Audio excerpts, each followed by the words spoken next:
इलापुरे रम्यविशालके यस्मिन् समुल्लसन्तं च जगद्वरेण्यं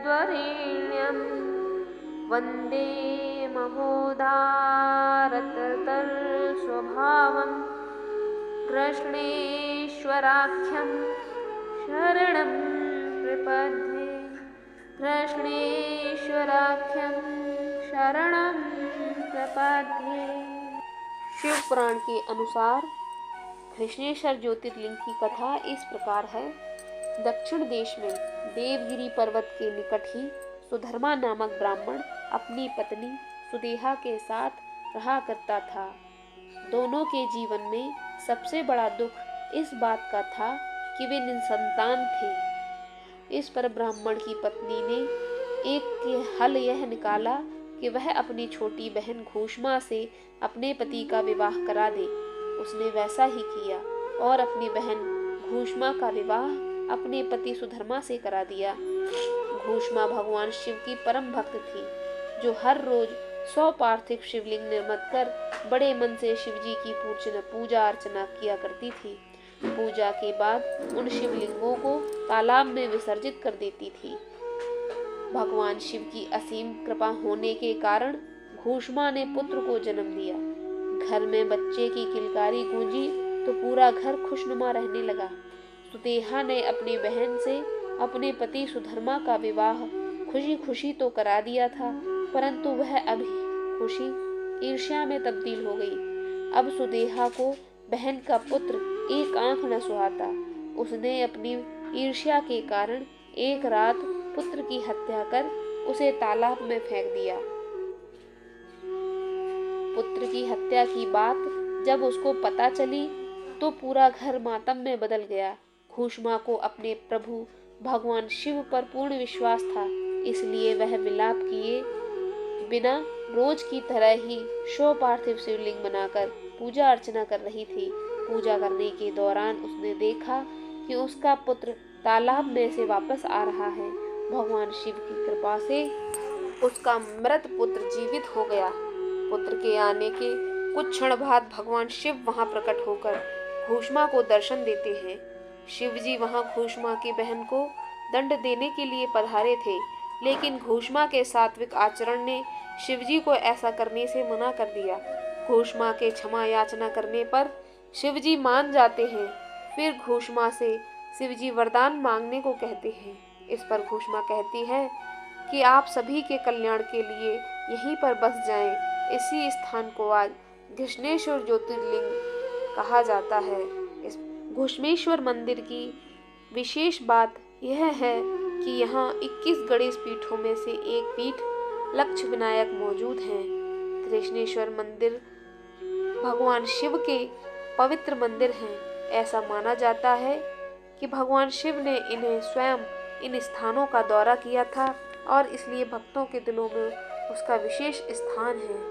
घृष्णेश्वर मंदिर और उसके आंतरिक कक्षों में प्रवेश कर सकते हैं, लेकिन मंदिर के गर्भगृह में प्रवेश करने के लिए स्थानीय हिंदू परंपरा मांग करती है कि पुरुषों को नंगे सीने जाना चाहिए।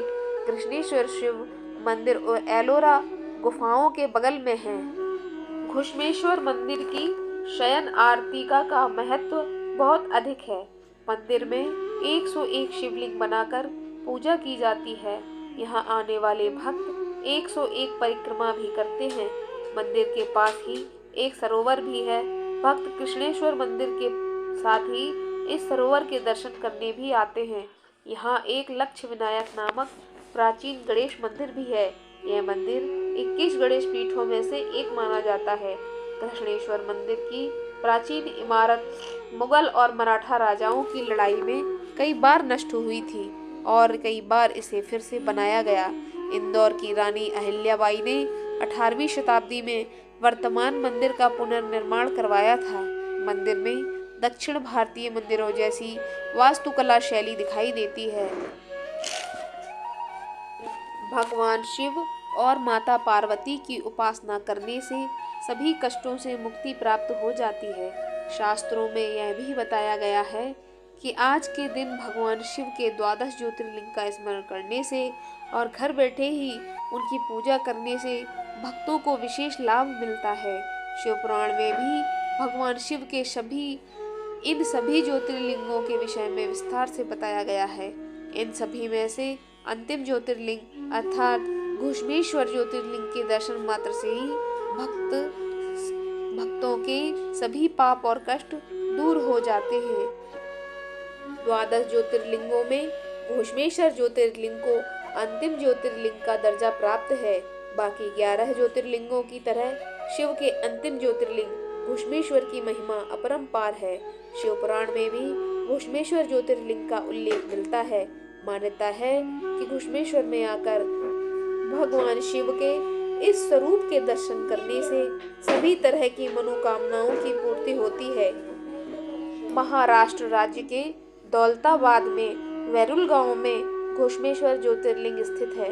मंदिर को घृष्णेश्वर ज्योतिर्लिंग के नाम से भी जाना जाता है। यह मंदिर अजंता और एलोरा की गुफाओं के निकट स्थित है।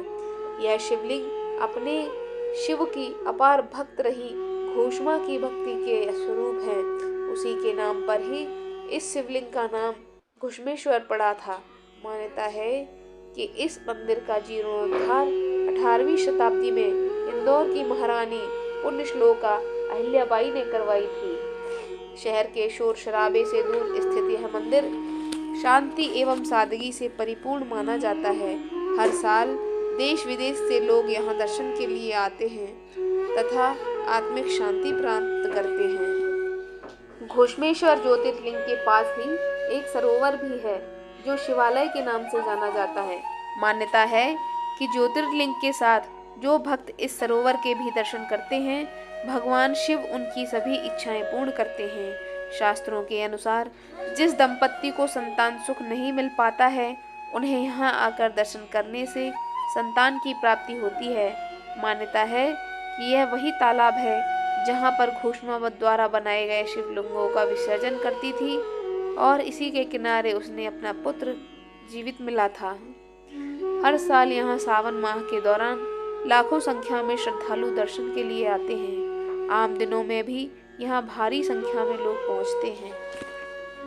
घुश्मेश्वर ज्योतिर्लिंग मंदिर के बारे में मान्यता है कि घुश्मेश्वर में आकर शिव के इस स्वरूप के दर्शन करने से सभी मनोकामनाओं की पूर्ति होती है। खासकर यहाँ निसंतान दंपत्ति अपनी मनोकामना लेकर आते हैं। घुश्मेश्वर ज्योतिर्लिंग का दर्शन व पूजन करने से सब प्रकार के सुखों की वृद्धि होती है। 12 ज्योतिर्लिंगों की श्रृंखला के अंतर्गत आज हमने आपके समक्ष घुश्मेश्वर ज्योतिर्लिंग 12वें ज्योतिर्लिंग की कथा सुनाई। अगर आपको यह कथा अच्छी लगी हो, घुश्मेश्वर ज्योतिर्लिंग की जानकारी पसंद आई हो तो प्लीज़ इस वीडियो को एक लाइक कर दीजिए और साथ ही हमारे चैनल को सब्सक्राइब कर लीजिए। धन्यवाद। इसी तरह के वीडियो आगे देखने के लिए हमारे चैनल पर ज़रूर जाएं। धन्यवाद।